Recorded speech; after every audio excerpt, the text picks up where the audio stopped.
aleluia, quando Isaías tem a visão de Deus, diz a Bíblia no 4, que todo o templo foi cheio da fumaça.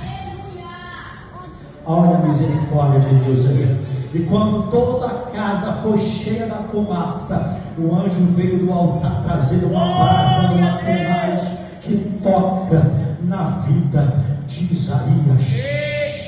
Aleluia. Escute só, foi possível tocar o anjo com a brasa do renovo, da purificação em Isaías, por causa da fumaça da misericórdia. A glória de Deus revela-se sim, a presença de Deus manifesta sim, mas com a misericórdia de Deus que nos permite estar vivo para sentir essa glória. Quem está sentindo aí, glorifica o nome